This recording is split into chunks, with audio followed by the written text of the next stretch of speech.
Andan ayttım. Starçılıkta da böylece. Birleşip teke degen darını maktap çıkan mı diye kanday şunu düşünür altta manisi kanday. Hazır Ben bastı degendeyken senin kazan sözünü sınapta. Birinci menin familiyam jönündө айтып берейин, анан кийин теке жөнүндө айтып берейин. Менин фамилиям Текебаев. Атам Чиркеш. Өзүм атым Өмүрбек. 100% кыргызча, арабча эмес, европача эмес, орусча эмес, коммунисттерчесинен да эмес. Советбек деген, Сезбек дегендейчи, Доктурбек дегендей. Накта кыргыз тилинде жазылган. Эми кыргыздар атты бери өзүнүн салты эрежеси болгон. Ниет менен берген. Мисалы мен Өмүрбек атты алып калдым, анткени менден мурун 3 бала өтүп кеткен экен. 50-жылдары балдар көп эле билесиңер. Анан өмүрлүү болсун деп мен атымды Өмүрбек койгом. Энем дагы раматтылык. Балдары көп өтө бергенден Чиркеш деп артынан бала алып келсин деп койгон экен, бирок тилеги аткарылбады, жалгыз бала болуп калды. Атам жалгыз эле. Көп айтат эле, жалгыз болбош керек экен, жок дегенде 3 бала болуш керек деп көп айтат эле. Биз 5 бир тууган болдук, 3 эркек, 2 кыз. Кыргыздар мал жандуу калк болгон. Балтабай, Тешебайдан башкадан Жылкыбай, Текебай, Козубай, Арстанбек, Жолборсбек аттарды мындай коюп келишкен да. Бул кыргыздардын маданияты.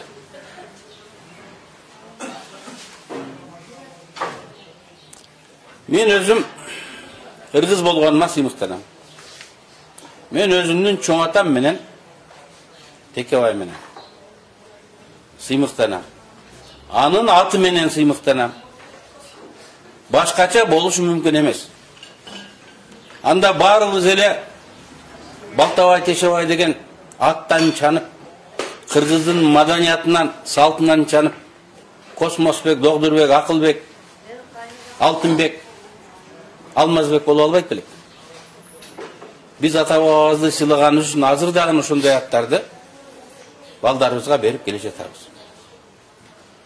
Мамлекетти жетектеп жүргөн эле кишилердин бири 10-жылдардан кийин жанында сүйлөгөн адамдардын Өмүрбек Чиркеш десе, сен аны Өмүрбек Чиркеш дебе, аны Теке де деп мамлекетти жетектеп жүргөн адам айланасындагыларды мени Теке деп тергеткен. Теке деп тергеткен. Анын колунан жем жеген журналисттерге, блогерлерге ушинтип Теке деп жаз деген. Алар ойлогон ошентип мени кемсинтебиз деп. Ошентип мени басынтабыз деген. Мен кыргызмын. Кыргыздын салтын жакшы ойлойм, тарыхын, маданиятын мен сыймыктанам. Болбосо Сасыкбаев, Тезекбаев дегендер фамилияларын өзгөртө албайт беле. Биз кыргыз экенибизге салтыбызга уя албашыбыз керек. Кебете, кепширибизге уя албашыбыз керек. Өзүнүн ултунан чанып уялган адамдар гана ушинтет. Ким Теке деп мени кемсинткиси келгендер, бул кыргыздын чанып, кыргыз экенинен уялган намысы жоктор. Булар маңкурттар. Мен ушундай жиним келди, бир күнү аялыма айттым, мен фамилиямды өзгөртөм дедим. Өмүрбек Теке болуп алам дедим. Мага жагат, мисалы, кыска Теке. Анан кеңешип көрсөм айттым, сен артист болсоң, бир жаш болсоң өзгөртүп алсаң болот элем, сен сахсатчысың, образ деген 10 жылдар калыптанат. Бүгүн эле сен Теке деп элем да сахнага тиге чыга калгандай болосуң деп, анан мени айнытышты. Амантур, менин уулум, туруп койчу. Мени коштур. Фамилиясы мунуку Амантур Чиркеш. Мындан кичинекейи бар, Эсентур Теке болом деп атат. Бұл бізде ешкім басынтып қордай албайды. Біз чиркеш болғанына, теке болғанымызға сыймықтанабыз. Эм үчүн чиркеш? Мына госсекретар болды.